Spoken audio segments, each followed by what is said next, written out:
thoughts. Come on.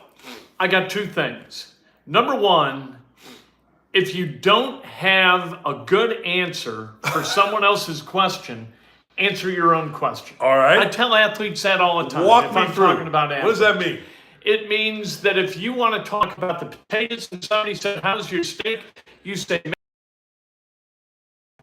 and Jonathan Taylor didn't want to talk about his future with the Colts. Didn't want to pledge, I want to be a Colt forever, nothing like that. So he said, I'm healthy. This is a day to talk about my health. I'm 100%. And so, like, good for him. Yeah. But I think you need to be a little bit more adept at actually addressing the question in a way that doesn't betray anything but satisfies the media. We're not that hard to satisfy. So say, listen, if it's up to me, I'm a Colt. But this is a business too. And so business has to meet pleasure. The pleasure would be, I want to be a Colt. The business may not allow that, but it sure is what I want. And if we can get together and make this thing work, that would be great for all of us. That's a non-answer, but it's at least responsive. Let me ask you this, to that vein, to what you just said. Do you think he wants to be a Colt? No. No, right? He had every opportunity to say it. It was very Paul George-like. The great Dave Calabro said this in the media room afterward. He just went all Paul George. Because Paul George at the Carolyn Sims softball thing, right, said, I'm a Colt today, or a Pacers today. Right. That's what Jonathan Taylor said. I'm a Colt today, and I'm with my teammates. We got work to do against the Titans. The team needs it. The city needs it. Yay, raw, go. And yeah. What do you feel like there was a pre-injury Jonathan Taylor to post-injury Jonathan Taylor interview huge difference?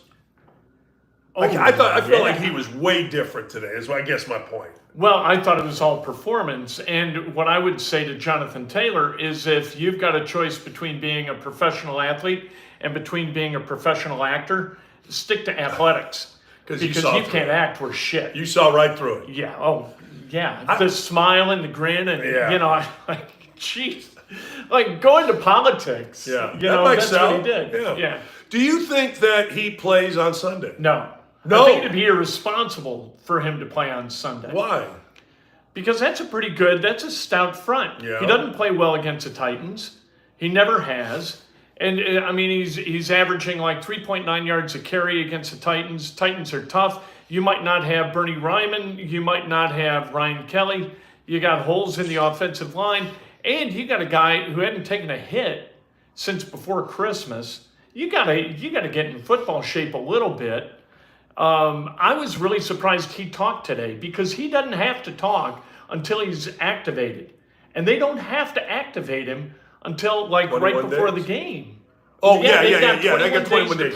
Yeah. Without activating. Yeah. So why do this? Well, that's why I asked the question, because I had seen where he didn't have to talk. I thought it was odd that he talked. I did too. And I felt like this is maybe a precursor to him getting back on the field this weekend by talking. Because if you're not going to be activated, that lessens the reason to talk. Let's put it that way. Right. Yeah. That's why I asked you that question. Maybe it was like, look, let's put this behind us. Yeah. I just want to get this 11 minutes over with and be done and focus on football. Maybe it was that. Matt Conti is the media relations guy for the Colts. Yeah. I feel like Matt Conti, and I've been like, man, that's another chapter for the book. He has presided over a large number of really, really odd media sort of interventions. You know what I mean? Yeah. Like you had the Saturday stuff. Yeah, the Saturday thing was awful. And then the Grigson, Pagano, Irsay. Anytime Jim's in the room, it's chaos. Jim wasn't there today. That would have been so interesting. That would have been a catastrophe. How much fun would that have been? But this is really odd. This is like a first-term congressman not really comfortable with the way you need to deal with the media, but has been told briefly, listen, if they ask you a tough question, pivot to this answer. Yeah. You know, and so he tried to do that and be as nimble as he could in doing it, but it was just I really ought to. Do you like? I look at Jonathan Taylor and I see a guy that, like Paul George, I guess, like Andrew Luck, is snatching defeat from the jaws of victory because he was a hero. He was a guy. Now I know all ills. We look past all ills. If let's just say he plays Sunday and goes for 120 yards, scores 2 touchdowns in the game winner, nobody gives a rat's ass about what happened here. Right. But as we sit here right now, do you think he endeared himself at all to the fans today? The ones that are paying attention? No, I mean, yeah, I think you have these lunatics among fans who want to see what they want to see and hear Both what they want ways. to hear. Right. Yeah. And so they hear Jonathan Taylor say, I'm not committed. I can't remember. When I heard exactly him say, how he "I'm here phrased right it. now," I thought that's crap. That's all I thought. I thought that's just today. bullshit. Yeah, that's You that's like he was trying to. You know what that was? I look at that as that was pride. Yeah. That was pride. Like, all right, I'm still here. We've gone back and forth. You didn't trade me, but I'm going to get my little shot in by saying, you know, I'm here today. That's how I read that. Maybe I'm wrong. I don't know Taylor, so I don't know. I think it's like a spouse in an unhappy marriage, and you say, "How's it going?" They say, "Well, I'm married today." Yeah. You know that tomorrow's coming, and it's all going to go kablooey. Yeah. You know. Yeah. No, that's why I asked you, because I didn't think it was fine. He spoke. People are going to read into what they want. If you want to read into it that he's going to be a Colt, then great. If you don't, then great. I just thought it was just I want to like the guy. I did like the guy. I do like the guy. But the more and more, it's like, it doesn't seem like him. Right. Does that make sense? Yes. Right? I think that there comes a time in every professional athlete's life when they grow up and they realize it's a business and not a game. And I think Jonathan Taylor went kicking and screaming into that reality. And I think his current agent sort of kind of expedited that process. I think Jimmy Irsay's comments did too. That didn't help. No, you know what I mean? I mean, it is a business to Jimmy Irsay. Shit, yeah, it is. It's Right. his bit. Yeah. But I think between the agent, it's like a perfect storm a little bit. Between his contract where it's not where he wants it to be. Right. Between the discussion about should you pay running backs, a new agent that seems to be more vocal, seems to be out there, seems to have maybe a new school approach to it. And Irsay saying what Irsay, I think it's like a perfect push over the cliff of, hey, screw, I'm not going to be Mr. Nice Guy anymore. He's been thrown out of the nest. Yeah, yes, that's a better way to put it. And he doesn't like being out of the nest. No. He'd rather be back in the nest. But he's out of the nest and you can't go back. But he's not getting any love in the nest, in his mind. Because you've dealt with media from his side. When you don't want to answer a question, what do you do? You know what you do? What I did, just start talking. And just start, you do. And trust yourself that the words are going to come out right? To shorten the follow-up. Oh, like stretch it so the 11 minutes There's only a quickly. certain amount of time. And so, that's a common That's media really ploy. You give a long... Tell them a story. Yeah. Well, this reminds me of an 84. But it's what they tell you to do. You limit, or if you like... I'm trying to think. I think it was West Virginia when I left, and I agreed to meet with maybe media from West Virginia, and I'm like, I'm not ripping anybody. It was my decision to leave. Okay, fine. But I ain't going to listen to all this bullshit. So I forget how it went, but they asked me a question, and it was like a 10-minute answer. You know what I mean?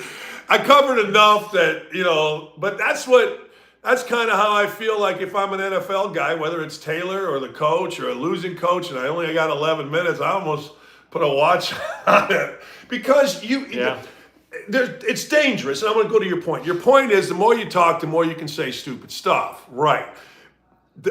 Especially, no offense, but you. Oh, God. Yes. Because you'll decide to entertain yourself for 14 seconds, and that's going to be the cut they use in perpetuity. Yes. No. Oh, shit, yes. But then the other thing is, if you go short, then there's more questions, which gives you the opportunity to contradict yourself. Yeah. You know what I mean? Or make a mistake, or So it's a fine line. Or you get tired of lying, or kind of steering the truth to what's convenient for you, and you're like, all right, screw it. I'm just telling the truth. Yeah. Here it is. Yeah. And then you walk away and you're like, oh my God. Yeah, what it felt good at the time. Yeah. Like, I did that on the radio so much. Man, it felt good at the time, and then it's like, hey, Dan, we need to see you. Ah, shit. And you know exactly what it's about. It's not even close. I mean, but I thought Jonathan Taylor handled it fine. What's he supposed to say? I don't want to be here? Yeah, is he supposed to say, I love being here? Everything's fine. I saw Holder did a cut somewhere where he said that, and I'm curious your thought on this. He said that his, quote, sources say that Taylor and the Colts relationship is much better. I didn't get that impression. Listen, I think that was not clear. No, I did comments. not think that was. I think his hit was before the press conference, and I think old Stevie Wonder got himself a little bit of a jacked up thing there because I didn't get that. Hold on. If you talk to Jimmy, if Jimmy said, "Oh yeah, we're good now," well, that's your fault for believing that. Right. That means, and they're pretty good about it. Like they'll talk about that kind of on the down low. You've got to confirm Jimmy's comments. But what I was going to say was maybe, Kent, it is better because it was so bad before. Maybe it was so ridiculously bad that what you saw today was a step in the right direction. Yeah. Does that make sense? Yeah, it does. And I think that's probably, he hadn't been to the podium. He hadn't been in front of microphones since June. Yeah. So at least over the last 3.5, 4 months, something good has happened. So this guy's, in front of us, willing to answer questions. Yeah, it wasn't like he made and it wasn't like his agent and him said, yeah, we're going to talk and we're going to bury these motherfuckers. That wasn't it. Right. That wasn't. So, at the end of the day, I think I don't have nobody have I talked to this week about Jonathan Taylor. But I think the reason he spoke today was because they're getting ready to play him. I don't know. Is he healthy? But you know this too. Whatever the relationship is, if he signs an extension, they're going to have a big thing. And Jimmy and Jonathan are going to have a big hug, and it's going to be all smiles. And I love Indianapolis, and I love the Colts. But business is, I had to do what I had to do, and Jimmy had to do what he had to do. And we've come together, and isn't this magical? It's like Jimmy Carter with Anwar Sadat and Menachem Begin. We've got an accord. Yeah, we got an accord. Thank God for Al Haig. I'm in charge now. But, and I agree with that. It's Deebo Samuels. Deebo Samuels was doing all that stuff and, and he was at clubs and talking shit about the Niners. And next thing you know, they come with a deal he likes. Next thing you know, you haven't heard a word from Deebo Samuels. You haven't heard one word other than his play. And Saquon Barkley and Josh Jacobs, and the list goes on and on and on and on and on. And Jonathan Taylor will just be the next one of those. Do you think, if I was going to say to you, he's going to sign an extension, would you say, yeah, I think it's happening, or no? I think the Colts are going to offer something that they feel is reasonable. And so he's not going to get tagged unless he wants to get tagged. But I don't think the Colts are letting him go. You don't think they're trading him? Nope. I don't either. I've said that from the get-go. Yep. I got the impression from two people that I know that are like, hey, look, it may happen because anything could happen. But Jimmy Irsay does not want to trade that man. And it's his game. And if he says I'm not trading, he doesn't have to. I guess we got to check in with the daughters, though. We got to see if they're, hey, ladies, what are you thinking about, huh? What you got going there, huh? They listen to the show on their magic headphones while they're on the sidelines. They're listening to us. Can you imagine, seriously, the daughters, all right, Kent and I are talking. I'm in the booth, he's down on the field. And you guys that are watching this are Irsay's daughters. And I'm talking to Kent, that motherfucking son of a bitch, because that's the way guys talk in football. You've talked about numerous times banging, and then all of a sudden, banging the... Yeah, Ballard. Yeah. Walking by to take a piss here. Rah, rah, rah, rah, rah, rah. Like, hey, that's interesting. So that's the way they talk. And then all of a sudden, out of the blue, you realize, crap. Yeah. Irsay's daughter, the owner, is listed in on That's why I hope, I've asked this Nobody's confirmed one way or the other. I don't think you know. I don't know what they're on the headphones doing. I have no You idea. don't know. I don't know. But I'm telling you, It could man, be Matt and Rick that they're listening to Could do be. the game. I have no idea. Yeah, it could be. One time we were having basketball camp in Indiana, and we had walkie-talkies, and we had gotten walkie-talkies, and so my man Felling, I had guys had walkie-talkies, and he started talking about something that he should not have been talking about unless it was you and me. All of a sudden, a young lady's voice came on the walkie-talkies and said, "Sir, these walkie-talkies are also at the golf course as well." And oh my God, I've never forgotten that. It's like, so yeah, I don't know, but look, good. How many times did Felling say things that were overheard that should never have been overheard? Shouldn't even been said. My God. But so my point, I know, taking away from that. So now, all right, let's move into it. We're moving in, and now it's going to be the Titans, and this is a big game. Yeah. Like, you're sitting there, regardless of what you think the Colts are or the preseason, you are where you are, and you already lost a game, two of them, I guess. You beat the Texans, which is looking like a good win. Lost to Jacksonville at home. That's a bad loss for tiebreak and all that stuff. Right. Same thing here. Who knows how this division's going, Kent? You beat the Titans. You set up a game with the Jaguars that really kind of launches you into relevance in the AFC South. Yes. You lose this game, you're really fighting your ass off to win down in Jacksonville, which is never easy. At least it's not for the Colts. The Colts, no. Even when Jacksonville sucks. Oh. Jacksonville, they beat that was their only win of the 2 years ago. Minshew win when he was 19 of 20. Well, that was their only win that season. They beat him twice that year, Colts. They beat him in the opener and the closer. Did they not? They won the last game because because Eberflus went and got a job off of that performance. Got the head coaching job. All right, so let's. But yeah, if you win this game, you're 3-2 and all's possible. If you lose this game, things get really, really. I agree. Kind of tenuous. Here's what I've said about the Colts, and I want to explain this to people. I feel like, as Colts fans, and the Colts, mostly the Colts, but us fans, it's been like the last however many years. You're always swimming upstream. Yeah. It's always like, well, they got to lose, and then we can get back in this. If we win this one and they lose. Well, these are the two games that set you up to be the if they lose team. Meaning we're up here, we're not swimming upstream. And swimming upstream and not being able to just rely on yourself this early in the season, where's your ass out? Yeah. That's why so few teams 1 and 3 have made the playoffs and all that, all that kind of stuff that you get into. It's exhausting on a team. And they're exhausting and exhausted. They've got to fight their asses off to be relevant in each of these individual games. They've got to fight their asses off to be competitive. And so 2 overtime games in a row where they got to play hard. Nothing has come easy to this team.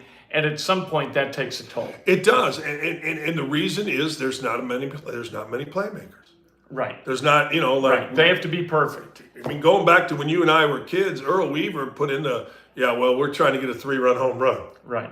I mean, that's what we're looking at. We're looking at a bunch of, dudes that can get on. Maybe we mentioned Paul Blair last week. We're going to try to get a 3-run home run, or you want a guy to go deep and you can go hit him, whether you had Walter Payton, you still had Willie Gault. I mean, Jerry Rice could go, Fred Taylor could. I mean, all these guys.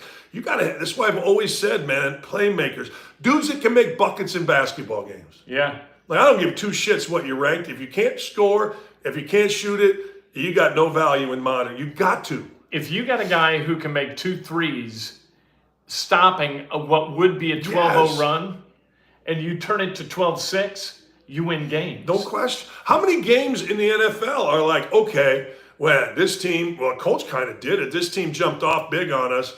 They got up 10-0, let's say, and then all of a sudden either a fast guy on a return or somebody broke one up the middle for 40 yards to get down to the 8 or so. And Colts don't have that. And I'm telling you, when I watch the Ravens play, I know the Ravens will win games because that's what they do. And I'm sure it feels like the Steelers will win games because that's what they do. But I didn't see, when I watched the Colts and the Ravens 2 weeks ago, I didn't see playmaker anywhere. No. I didn't see shit. And they're a really good grinder team. That's what they do. And you don't know if this can Right. be a good grinder team. They didn't look like a good grinder team against the Rams because they committed penalties that cost them points. And you can't do that if you're going to grind. And then the kid, I don't know whether this kid, Nakoa, whatever his name is going to be a great player, but he made big plays down the field. This wasn't throw a swing pass 6 yards and let him run for 20 yards. This was the dude. And the Colts, that's where Zach Pierce, I was so wrong about Zach Pierce. And the guy texts me, he goes, I'm telling you. Alec, yeah. Why do I call him Zach? I'm telling you, he was supposed to have a big game. I go, he got targeted twice. So. Caught one. I guess that's a big game. But that's where, man. well, you can't zone stacked receivers. No. And that's McVay is always going to scheme a guy open like that, whether it's Kupp or Nakua or whoever. He's going to scheme the guy. So you've got to match his scheme. And it's kind of like Gus Bradley just says, well, this is my defense, is what we're going to do. Yeah. And you get killed. And you get killed because the I's weren't dotted and the T's weren't crossed with the corners communicating. You got to be perfect in that zone to stop a guy like that. In man, you can beat them with your people. So beat them with your people. How does a rookie coming out of BYU have the ability to all game beat man coverage? He doesn't. He can't. He can't. But he's sure the shit can be smart and find a seam or capitalize like the last play on a mistake. I think it was Kenny Moore and Brent's. He read it. They read it. He gets a touchdown, and the Colts are sitting there left pointing at each other. No. And Matt Stafford is a guy who is going to take advantage of that all day long. Yeah. Well, okay. So now here we go with the Titans. You got Tannehill, who's okay. I mean, up and down. Right. Good 2 games, shitty 2 games. But Jeffrey Simmons on that side and Derrick Henry on this side, man. Derrick Henry looked good last week. That's going to be – the Colts are really good at stopping the run. They're a good run-stopping team. And they've got – like the Titans, they're not great in pass protect. So you feel like on the other side, Richardson can have a bit of a day. And if you stop Tannehill, you're in pretty good shape. But you got to get pressure on Tannehill. And how you do that? They're not great in pass protect. But I think you got to send extras. If fans always want to blitz, the media always wants to blitz, but I want to blitz. Blitz. I like send pressure. Somebody. Do something.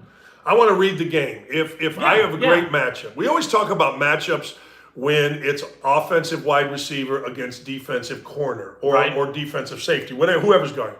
But the matchup on the line is as big as any. If I can find a matchup where I know or I feel that Kwity Paye, you're not going to get a sack every play, but when I know they're passing, he can speed them up. He can speed the shit up. That's exactly the way to put it right there, Kent.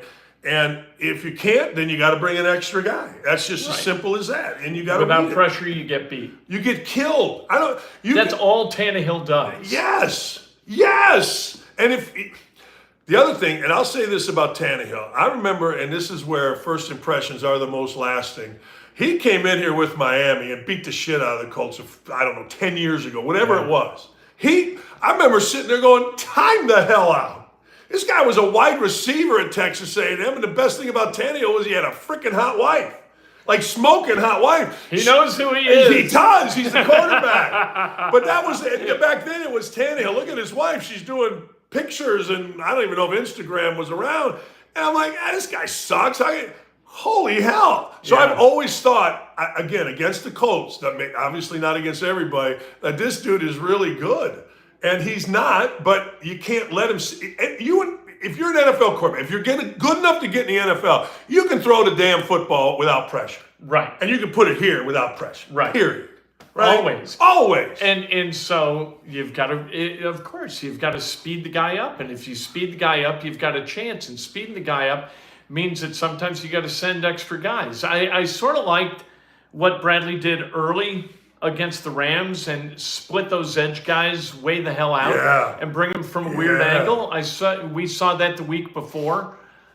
So he's willing to do some things that are different, but I don't think he can play that cover 3, that Gus Bradley, signature defense, and beat a really good quarterback who's got a really good wide receiver. And DeAndre Hopkins he's going to get hurt eventually.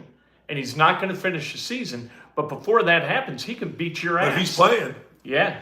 The thing that I've always found interesting, and I'm curious your thoughts on this, back in the day when Dungy was running the Tampa 2, I don't know if quarterbacks were as good. I don't know. It worked, okay? But when we talk about a guy's, quote, signature defense, Yeah. and it's not about pass rushing, the defense stinks. Right. So, like, there was a guy named Johnson. He was a longtime defense coordinator at Eagles, and he had those A-gap blitzes. That was his thing. Yeah. You know what I'm He talking was about. the defensive coordinator here in '95. Oh, he was? Yeah. Okay. Yeah. I think he died. I think Yes, he got he cancer. did. Yeah. But he A-gap. I'm like, that's freaking brilliant. So the other day, who was I watching? I think it was a Chiefs. The Chiefs were playing, and they just said, all right, we're going to put 4 guys on this side of the defensive front, Right. 1 or 2, and our numbers say that we're going to get past you.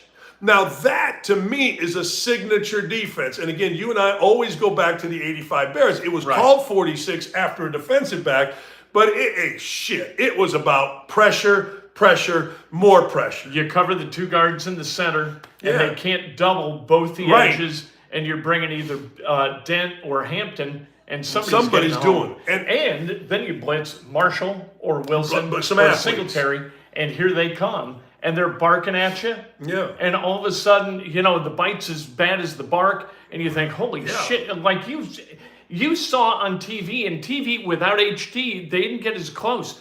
But you saw like panic Yes. on the faces of opposing quarterbacks. You knew in that Super Bowl, snap one for Tony Eason, that game was over. know. Because that guy was shitting himself.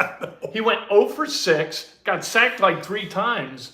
I don't know that he ever played well again. I don't think he finished the game, did he? No, Grogan Oh, came yeah, in. Grogan came in. That's That was what- awesome. It was unbelievable. And in that game, Mike Richardson got hurt, the best corner, like in the first play of the Frazier. game. Leslie Frazier. On that reverse, Yeah. that punt return Yeah. reverse or Ugh. kickoff reverse. But that's what I'm saying. What a If, shame. if your defense is about, and they didn't have 2 of their best players, Al Harris and Todd Bell, yeah. But if your defense is based on a somewhat soft coverage, how good is it? That, you went, let's go back to the Bears. You had Buddy Ryan running the 46, and then you had Vince Tobin, Right. the professor who ran that soft shit. Right. And it drove me Right. nuts. And that's what you've kind of got with Gus and you had with Eberflus, where I would say the other we like way giving here. up 8. I would say, I'd say the other way. I would say that Eberflus's defense was softer than what Gus's is. Yes, I agree. Just like, and the other way was the Bears' defense was so much better and tougher, and then Tobin came in and he was going to be, schematic advantage or any of that other freaking horse shit. But no, so to me, when you watch this game, you're going to say, all right, what has to happen? Okay, well, Richardson can't turn it over. Okay, let's take that out. We know that. Right. Zach Moss running the ball, that would be very nice. Jeffrey Simmons is in the middle there. That is very difficult because that's a dude. Right. That's a real dude. Yep.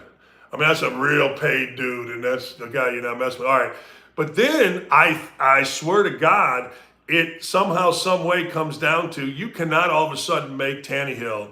He was great last game, horrible the game before, really good the second game, terrible in the first game to the point where they were talking about benching him. So he's 2 for 4. You can't let him go 3 for 5. He's Nope. got to be back to be, because he can be bad. Everything to me is about dictating tempo.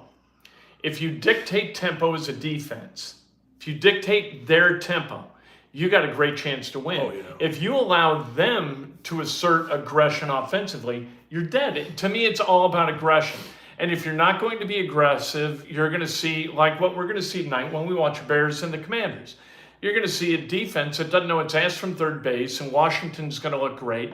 And Eberflus is going to talk about, we've got to stick to the program and all that nonsense. You can't be that. You've got to go take it from them. And if you're not willing to take the risks necessary to take it from them, get the hell out of the business and go sell cars. I agree. And if your corners are so inept that you don't have any confidence at any point in the game to leave, then you suck. Man, I don't know what you're going to do with Jalen Jones. Yeah. I hope Jalen's ready because we know DJ Baker isn't. No. DJ Baker's been benched already at least once, probably twice. Inactive. The thing that I look at with the Bears, in this game coming up, I do think that, and I'm going back to Rick Venturi's, you beat him in a phone booth. Like, I'm not so sure that isn't who the Colts are now.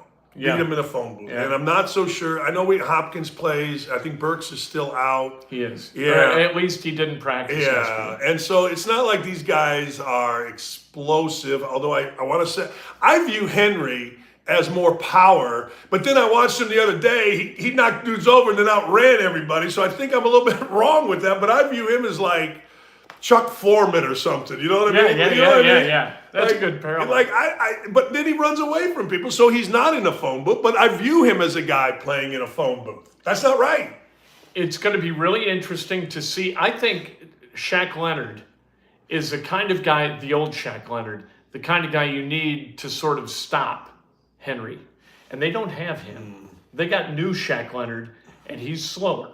And he's not as aggressive. You got to have guys who are willing to stick their head between the spokes and cause disruption with Henry. And I don't know whether they've got that guy. I think Is Franklin that's going to playing? be the thing. What's the latest on him? Yeah, I think He's so. fine? Why did I think he was in a protocol? Why did I think he had a problem? Pretty Pay is.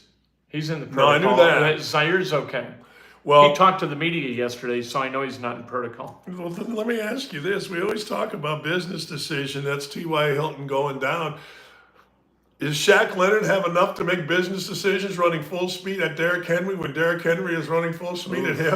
Yeah, that's a good question. It's a great Because question. Shaq weighs like 217 Oh, he's like the pounds. ass. I said this when I was doing the radio show. Because this is what Venturian guys would tell me. Like, he'd be great as an outside linebacker. Yeah. Great. Yeah. But his career is going to be shortened as an inside linebacker. Right. It's just going to be. It's just because he's got to get hit so many times against such big dudes. You hope that they keep trying to come up the middle and that Buckner plays and Stewart has a good game. What do you think the difference in size between between Leonard and the average NFL center is? 70 pounds, 80 pounds? Oh, God, yeah. I mean, Right? Center's got to be 290. Leonard Right looked there, bigger to me lighter. than 217. He's 217 and a half. Well, that's what I said. See, he's bigger than 217. They've got a thing. I don't even know if we're supposed to look at it, but they weigh in every week. Oh, yeah? And it's on this terminal. I'm like, I wonder what's Leonard weigh? He's I'm only like 53, 217. 217 and a half. And you know what he's hitting? He's hitting not one, the center, not two, the left guard, not three, the right guard. He's hitting those guys at 3 bills every play. Yeah. Or they're hitting Yeah. him. Or For you the most got part. Henry at, what is he, 240? Yeah. And it's like, you're getting in That's front what of I'm a freight saying. train. And Henry, here's what Henry does, and I guys that are an outkick are in Nashville, and they say he does this on purpose.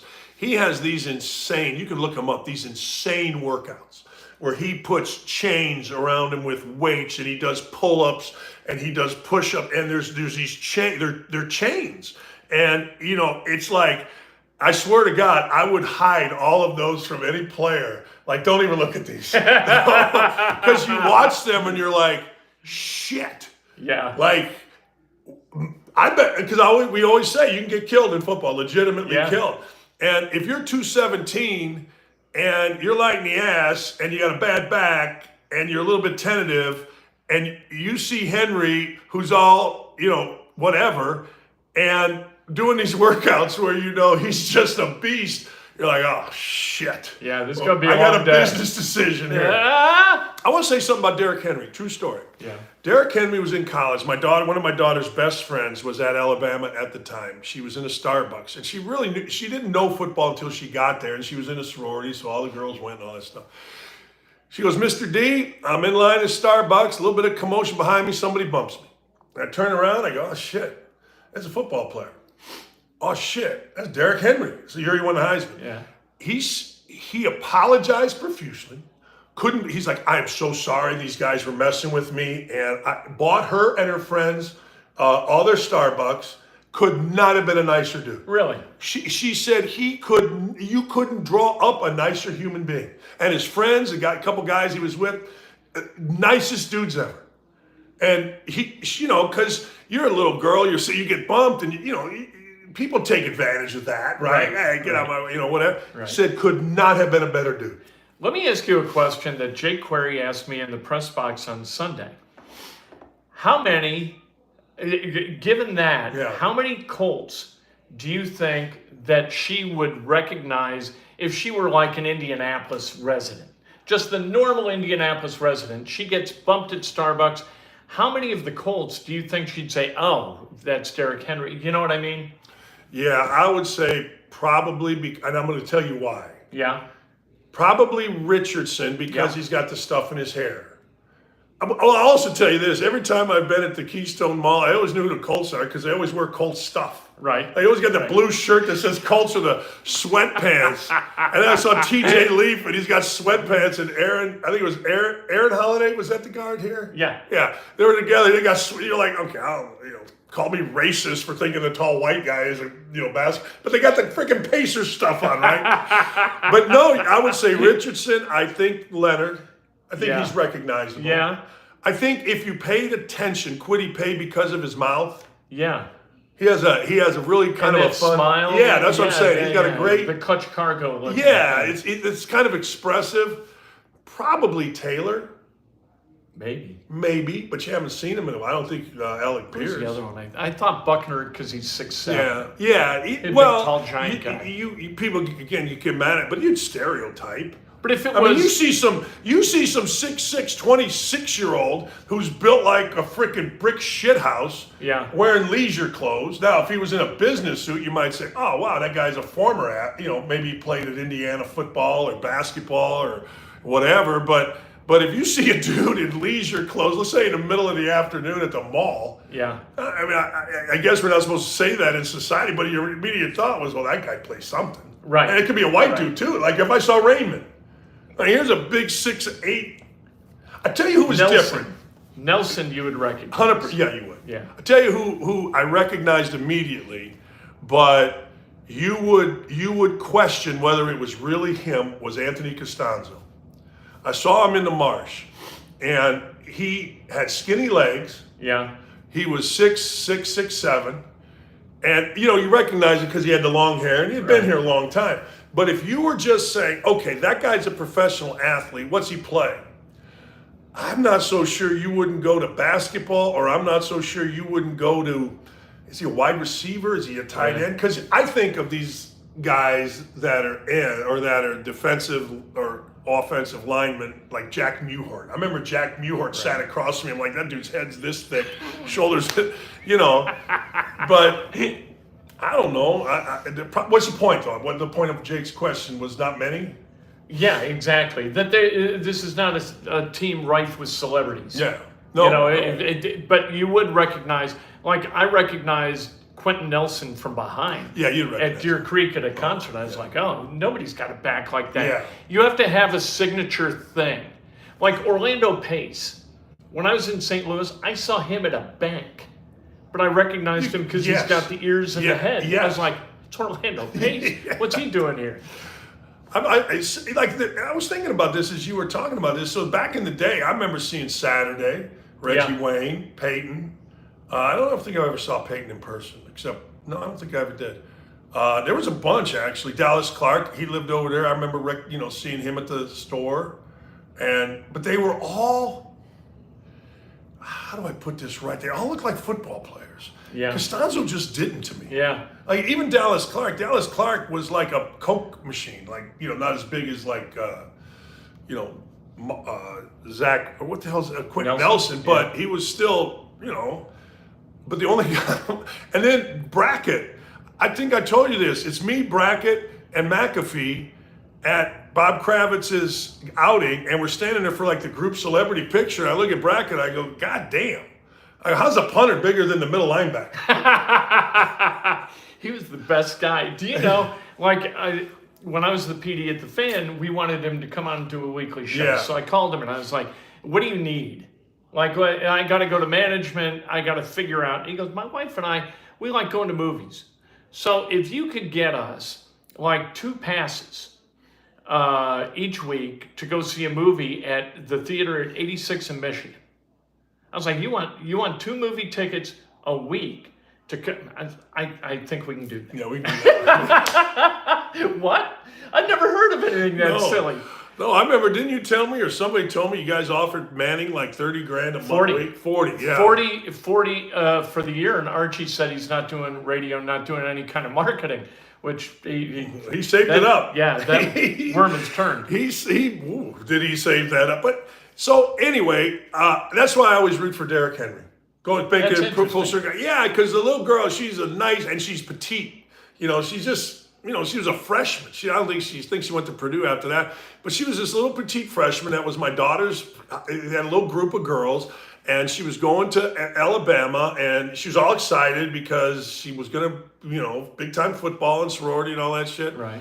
And said, I'm telling you, Mr. D, the dude could not have been kinder. Isn't that nice when that happens? Yes. And really, more of them are that way than not. 100%. Most of them are really, really nice. 100%. You know, that's not a story that's going to make it into a newspaper. It makes it into our little video cast here 3 years later, I guess. But no, it's it's right. Yeah. IU basketball. What happened? Kentucky, Indiana. Yeah. I get a text from a friend of mine.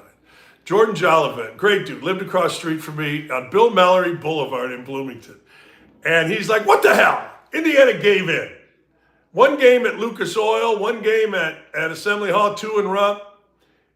I don't know if I believe they gave in. I think it's pretty smart to play a game at Lucas Oil. Well, I think Calipari kicked that out. He's going to be 3 months away from being 70. No. When that game, he will be wheels up by the time Indiana and Kentucky play at Simon Scott Assembly Hall. Where will Woodson be? Oh, that's a pretty good question. I mean, they're about the same age, right? Woody's old. I mean, Woody looks good. Cal looks good. Everybody looks good. But I'm sitting there going, this starts in 25. This is 24, so it's another year. You're going to get 70. Are you going to be there? Is Woody going to win enough to be there? I mean, I'm assuming he will, but you got to look at those. I'm like, you're right about Cal. He could be out of here by the time they come back. I think that's the whole thing. Like, I'm not going back to Assembly Hall. You fix it any way you want.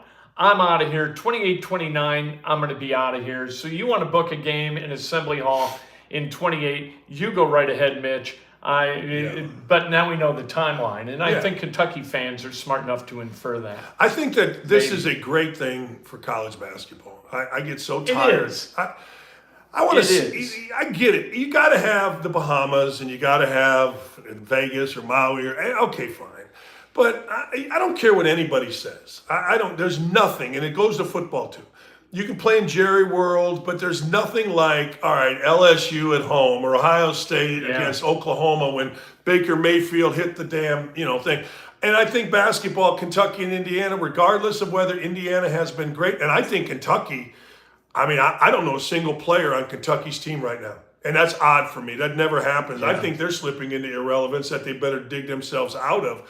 But I think it's important that time of year. You're talking about, I assume it's going to be the same time, December 6th or the first weekend in December. Right. It's when it always was. Should be. Yeah, that's so important for college basketball. Well, and I think it's important for the fabric of college life, especially in Indiana, where Simon Scott Assembly Hall is right there. I'd look out my window at Briscoe when I was a freshman and the lights are on. You're like, something cool's going on. And if Kentucky's there, there's a buzz around campus. And you need something in the month of December to make that place something other than this gray, dank, unholy, boring place. With no football. Oh, God. With no freaking... Yeah, right. But, to me, it's exciting. To me, I did not know this. I just thought when I played at Indiana... we played the Yugoslavians. There was a huge buzz because Landon showed up. It was after the accident. So there was a huge buzz on that. And then I remember running out there, first game against Miami of Ohio, and I'm like, okay. I mean, it's great. And then we played Notre Dame back when Notre Dame was still pretty relevant. And as soon as we ran out there, because we didn't do the whole be on the court an hour and a half before, we were in the locker room until 30 minutes before. And you ran out 30 minutes before, and you warmed up for 15 minutes, went back in, and I talked, and you went out for the last 5. I remember it being totally different. The buzz, totally different. And you as you played at Indiana for those years, you could feel the game. Yeah. Right? Yeah. Okay, Minnesota's a big game, but Purdue on Saturday, hold on here a second. Yeah. And that Indiana-Kentucky game will be a buzz. And I hope both teams get good. What do you think about Peacock having 5 Big Ten games across a bunch of months? So you've got to perpetuate your subscription. You've got Kennesaw State and the 2 exhibitions on BTN Plus. That's a lot of cash for people on a fixed income who love, these people. Yeah. People like 80-year-olds, they love Indiana basketball. It's all they want to do now. They got to go to their pocket, $30 to watch IU. Yeah, I think I told you this when I took over as interim coach in 07, 08. I answered every piece of mail that was sent to me, and over 75% were bitching about the Big Ten Network.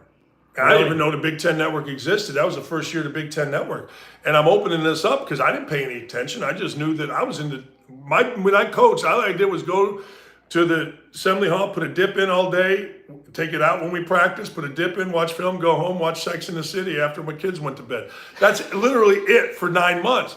But all of a sudden, it's like, I remember asking, so what the hell is this Big Ten Network? Yeah. Well, this is kind of the same thing. You're going to see NBC's going to make a big deal about it, so that'll be good. But Peacock it's their streaming. It's not their Fox Sports 1, though. It's not their ESPN 2. You got to pay for this, and I'd be pissed. And it's not going to help basketball. It is not helping. Won't. It's not. You think? No, I don't. I don't not. think so. I think that the Pacers are ebbing toward irrelevance in this market. Because of Bally Sports Indiana and the $20 a month you got to pay unless it's part of your cable package. It's part of mine, but I wouldn't pay. No. Not if they're going to win 35 games. Right. Yeah. Here's the deal, and this is where Calipari, and actually when I was at ESPN and radio shows, we've tried to get this done. It's the only sport, college basketball, that doesn't have 2 seasons. Soccer, 2 seasons. Softball, 2 seasons. Although one of them doesn't count, but you play games in the fall. In softball. Baseball, same thing. You play games in the fall. Volleyball, you practice in the spring. You have games in the spring, but the real games, but you have 2 seasons.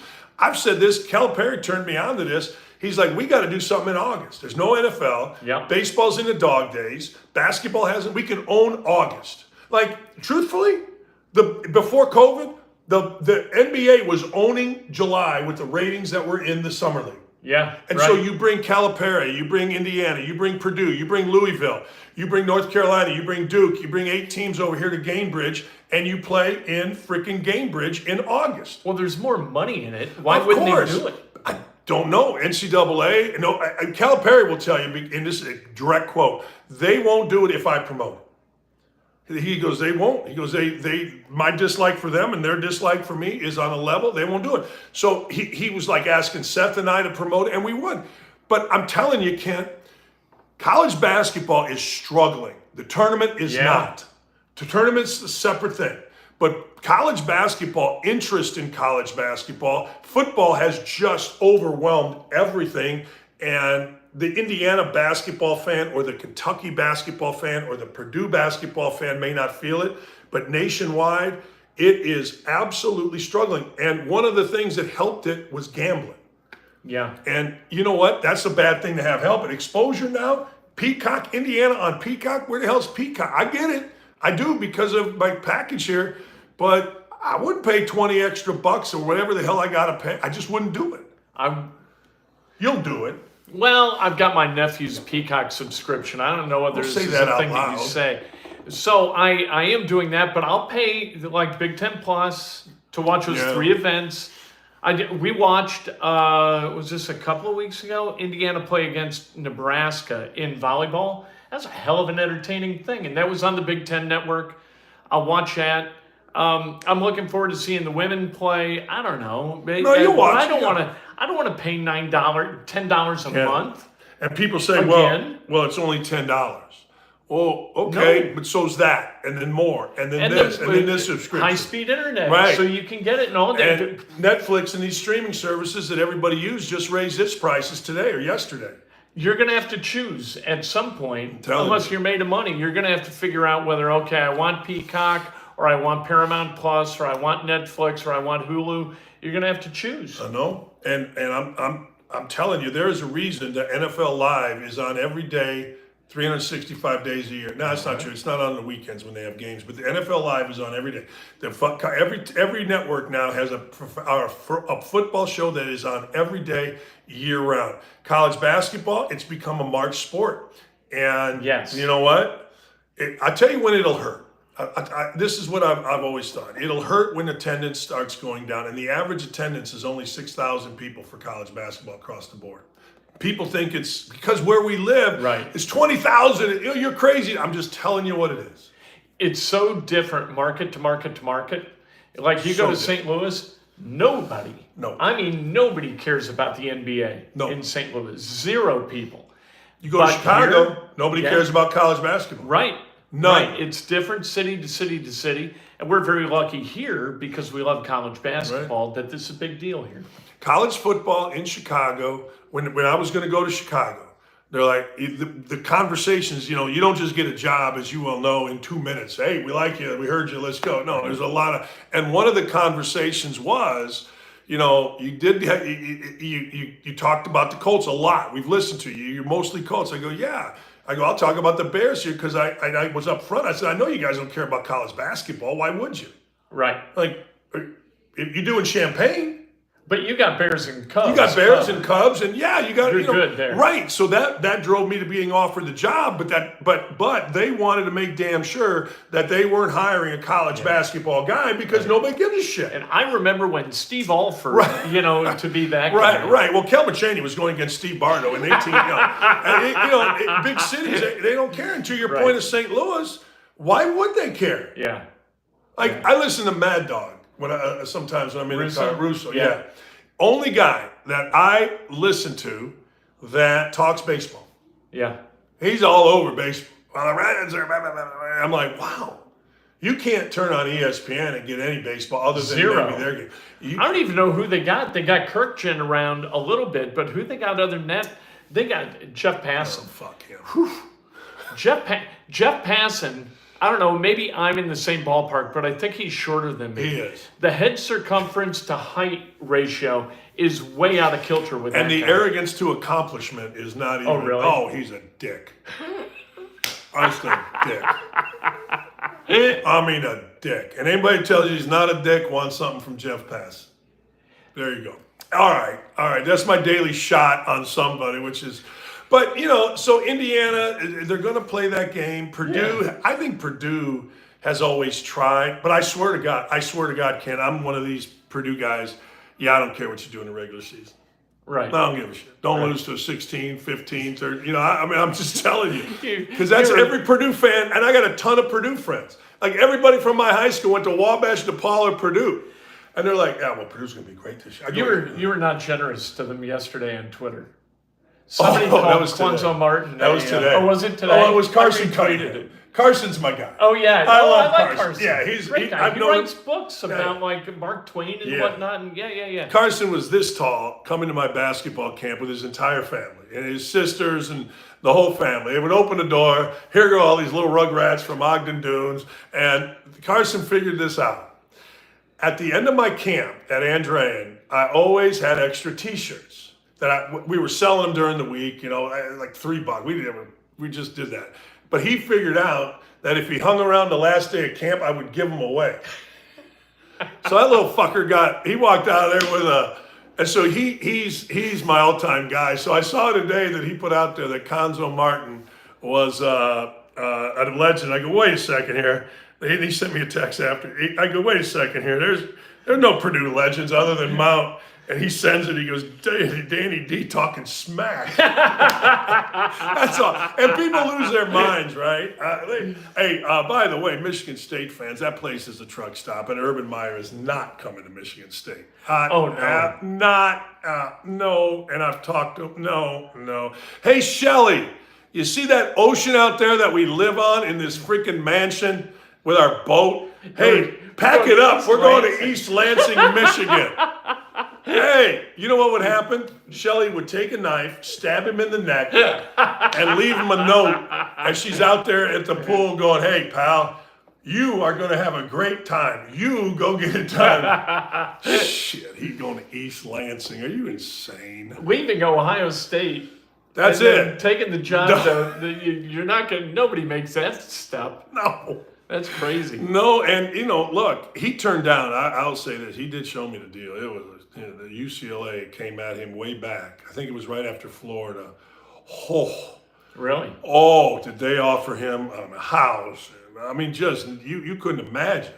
Like, well, I guess now guys are making 10, 11 million, so it's a little different. But what they offered him. So I saw in the paper they ranked the buyouts among Big Ten football coaches. Tom Allen at $20.4 million. You know where that ranks? One. Ninth. No. Ninth. James Franklin is guaranteed like $67 million if he's fired not for cause.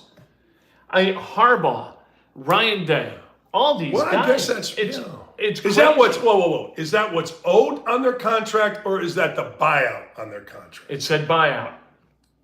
What that means is if they go to another school, then you got to pay that back to the school. Or if the school's going to fire you without cause, then they got to pay that to you. Right. See, not Franklin, but Tucker's contract had $75 million on it. Now I don't know what the buyout was. Yeah. Do you see what I'm saying? There's a difference. There's an amount that's guaranteed if you get fired not for cause. But I was playing golf the other day, and Fish was there, Don Fisher, and I'm like, "What's going on with Indiana basketball?" And Fish is always great. I go, "Hey man, what's the real deal on Allen's buyout?" He's like, "Oh, I think it's $20 million." Let me tell you something, Tom Allen. Let me tell you what I would do. I would keep cheering.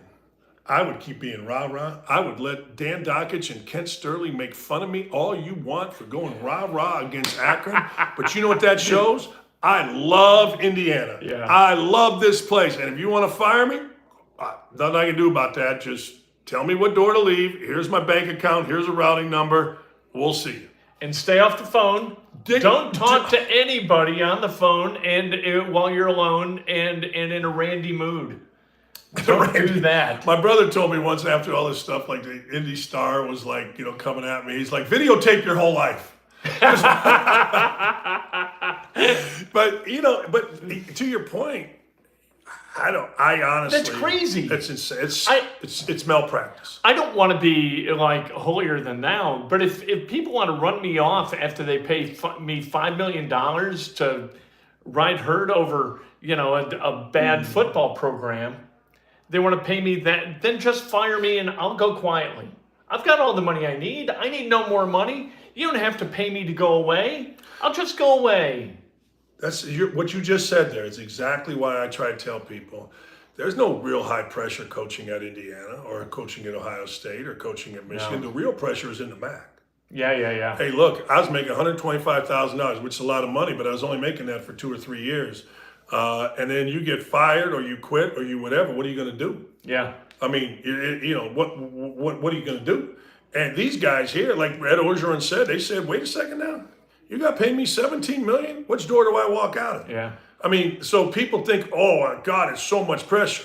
Of course there's pressure. Most of it's self-inflicted. You go to Florida, you want to win national championship. If you watch Swamp Kings, Urban showed that to you very clear. And that, to me, that's the character of the person before they become successful.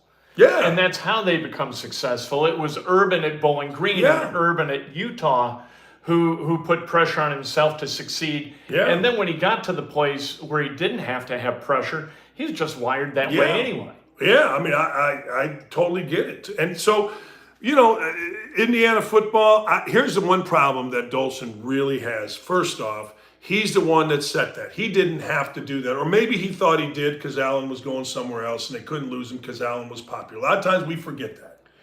When was the last time a coach got hired at Indiana? Or by somebody else after they coached at Indiana? The guy that is a place where careers go to die. Not head coach, but the guy at Washington. Right, Kalen DeBoer. Yeah. Got hired. Yeah. And the guy, the defensive coordinator, he got hired. Yeah. But head coaches, like Lee Corso went to Northern Illinois, right?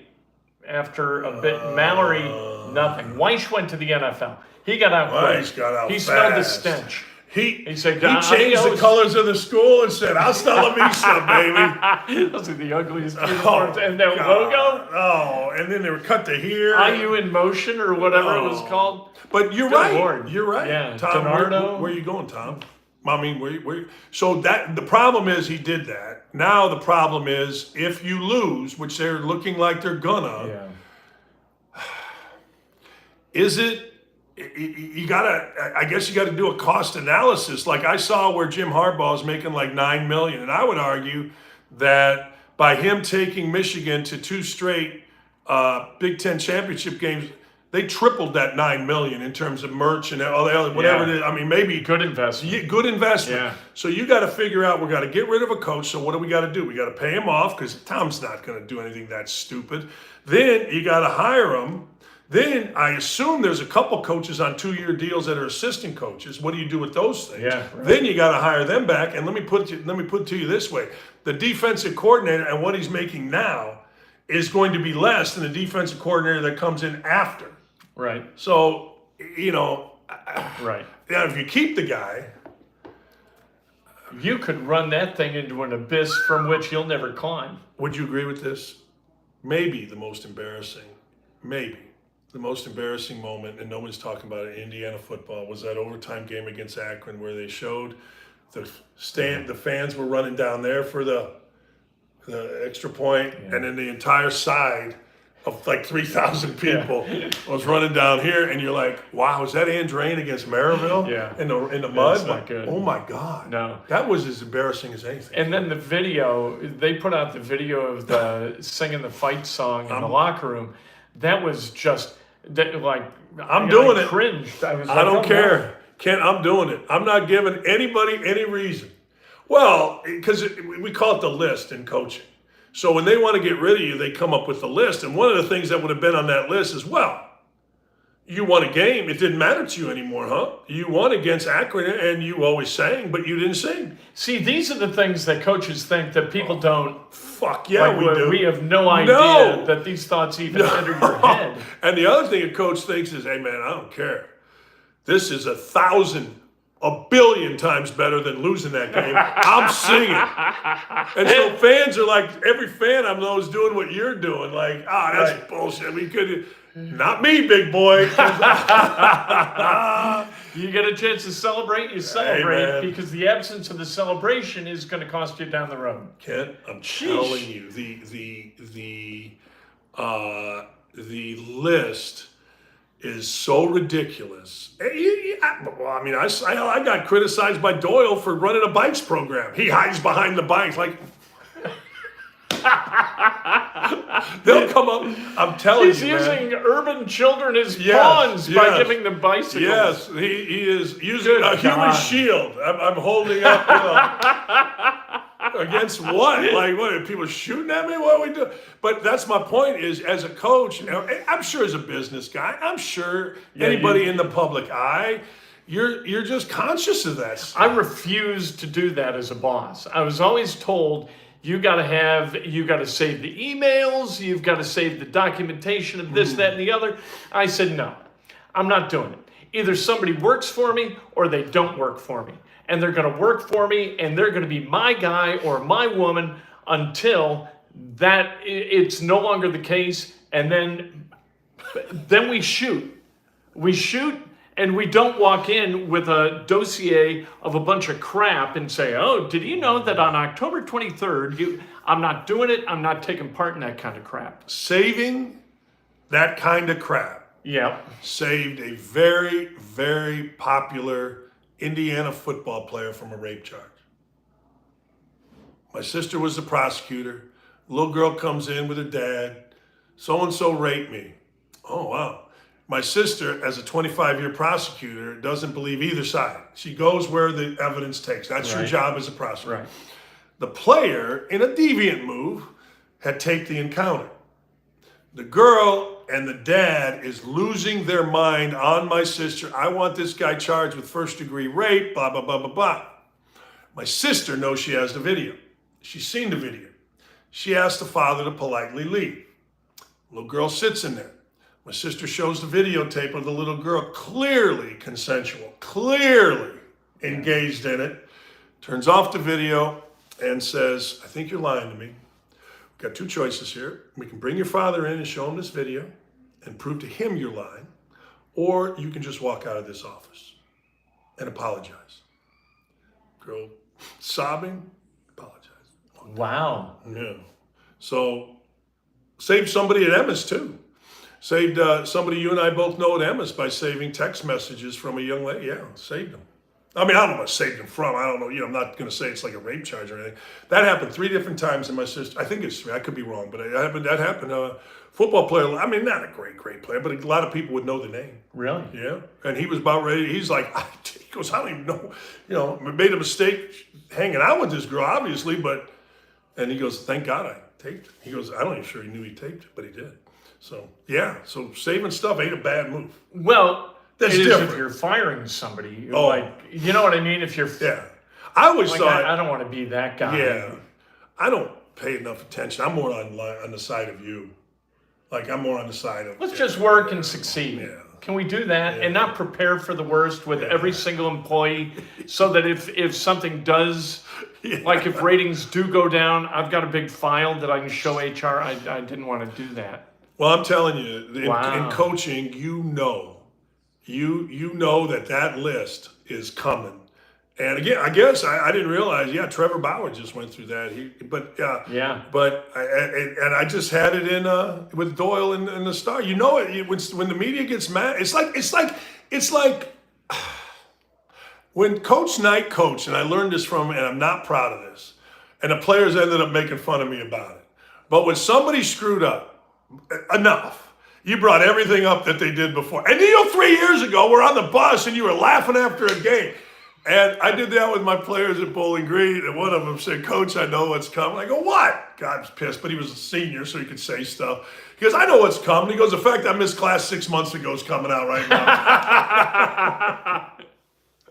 I started laughing. I'm like, yeah, you got me. That's what happens when you recruit smart kids. Yeah. And you're not a smart coach, and they know.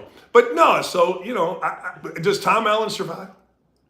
He will this year, but I think with a buyout at $7.5 million, if it runs, he can say, look, we've got a young quarterback. We took our lumps. Next year, he's going to be really good. The offense with Walt Bell gone. Thank God we had the brains to fire him. And Rod carrying this thing, I think that we're kind of on greased grooves and we're on the precipice of success, Scott. I'm telling you. Woo! Woo! And he's going to jump around. Hey! I wish I could have turned that in time. And He's very athletic. Well, sorry, Lula. See, she thinks there's somebody going nuts. And then Dolson's going to say, you know what, we can sell this to people, I guess. And then pay the 7.5 instead of the 20 and it goes down to 7.5. Yeah. Oh yeah, he's staying. I mean, look. Well, where are you going to get the That's 20? what I was just going to say. Yeah. There isn't anybody who cares enough. When it came time to buy out Archie, there was money, and to pay Woody. There's not money to make a change in football. That's what I'm saying. People think that. And maybe it's true, but people think these schools have all this money because you see the payout, but you don't really ever see the expenses. No. I mean, they got money, but I don't know that you got money you fired a coach in Archie, you paid that out. Now you hired Woody, gave him a bunch. You just gave him another $1 million. Yeah. And now you're going to get rid of $20 million. And again, I go back hire a new guy. And hire new assistants at more money and pay out the old assistants. It's a massive undertaking. Now, what you might want to do, and I wouldn't do this if I was Tom Allen, but you might want to appeal to his, hey, Tom, we'll let you say you quit. Yeah. And if you quit, you don't get paid. But we're going to let you say you quit, and how about we make the buyout 10? If somebody knocks, open the door. Yeah. Right? Phone rings, pick it up. Yeah. You know? Yeah. I don't know. You're right. If you hire a real coach, that guy's going to want to bring his people in, and he's going to want to be very generous with his people, and it's going to... the amount of money is going to be exponential. You just said the most important thing, and people think coaches don't know this. You said Indiana's where careers go to die. Yeah. So if my sorry ass is going to go, I better be a young guy at Illinois State that's getting his shot in the Big Ten, maybe, because Illinois State pays pretty good, or a guy on his last leg looking for or you're going to have, if you got some hot guy that everybody knows is a hell of a coach, maybe the Kalen DeBoer, you're going to have to pay that guy. Yeah. I mean, you're going to have to pay him. I mean, coordinators in the ACC are making $1.5 million. Yeah. Now, I don't know what Indiana's paying, But Walt Bell's buyout was $175,000. there you go. There you go. That's That's the meal tip check money. in the SEC. So people that want him fired, I get it. We look. Would you agree with this? We care. We care about all this stuff until you get on the field. Yeah. Then you don't care about any of this shit. Right. Just freaking win games. And what we've been conditioned to, you and I, chief among them, go to the game. You got the bus. We're having a good time at the bus. What the hell are we going to go in there for? Why are we uprooting our fun to go do that? That's our passion for Indiana football, right? We got tickets, pockets filled with tickets, and we're not going into the game. And I think that is not just guys our age. I think that is a tradition unlike any other. Would you agree? Yeah, you got 120,000 people in the lot having a great time and 40,000 people in the stadium maybe. Kid. There was a time, and I don't know what it is, and I would be really interested in seeing this, there was a time Clarence Doninger, myself, and Knight were sitting in our little locker room downstairs, and they went on some initiative, IU football, to give tickets away to kids, and you could go to the convenient mart and buy a Coke, and you get a ticket for football, right? Yeah. And Coach Knight asked Clarence, he said, hey, how many fully paid tickets do you sell per game? What would you think? What would I think? At Yeah. Memorial Stadium, the 24,000. It was 18 then. Fully paid. 18,000? Yes, that you paid, not that you got them for $1. Oh, geez. You know what I mean? I'm talking about if the ticket price is $25, $25 was paid for that ticket for you to go into that game. 18,000. Now, I don't know what season tickets were at. Maybe Knight asked and I can't remember, but that's a drain on the athletic department. Was this in the good Mallory Yes. years even? Yes. Oh, God. Yes, and they had good crowds. Yeah. They had really good crowds. Maybe there's no fixing it. Maybe it just is what it is, and we're going to be I don't ambivalent. believe It's that. going to be a high school or college reunion every time we go. I don't believe Northwestern can get to the Rose Bowl. You can't tell me that Indiana can't play football once in 50 years. Yeah. Because, I started in 73. This is 50 years. They haven't been to the Rose Bowl. No. Yeah, it's like the Cubs. But they haven't even been in the new era of all of this. Kansas has been to the Orange Bowl. Yeah, right. Northern Illinois has been to the Orange Bowl. God dang, that's why. Did you know Ron Carey? No, but he belongs to Bridgewater Country Club, which is where I've played golf, and everybody that I know there says he's a great dude. Really? All right. Great dude. Yeah, he was, wasn't he a head coach at Northern? At Northern, and he did great. And then he went to Temple and didn't do so great. Okay. Yeah, he went to Temple, I think, with an IU guy. The AD there is an IU. Right. Can't remember his name, but yeah, everybody that I know, and I don't know that many people over at Bridgewater, but I had a conversation with somebody earlier in the spring that said, hey, you know what? You need to get to know Rod Carey because he lives here, and I played golf with a couple guys. We'll get him, in a game. I said, okay, great, but it never came to fruition. But everybody that I knew there says he's a great dude. Good. Yeah. All right. Last thing, Eberflus get fired tonight if they lose? No, they're not going to fire somebody. They will not pay somebody to not work for them. They just won't do it. The Bears are tighter with the buck than anybody. Tom Waddle was on my show and said one of the things that saves Eberflus is there's no one on this staff that's any good that they can hire. God, it would be ridiculous. George McCaskey is never going to pick up a phone and call me. But if he had, I could have saved him on a Oh, shit. Oh, this guy. I went on Waddle and Sylvie and crushed the hiring. The guy was going to get fired here. Yeah, right. Yep. As a defensive coordinator. Yeah. To go to the Chicago Bears as a head coach. And we're shocked that they've lost. What did 15, or it'll be 15 in a row tonight. What John McKay say with the Tampa Bay Bucks? How's your team's execution? I'm all for it. Yeah. Right. Yeah, what do you think? We're going into that realm now. I'm in favor of it. Yeah.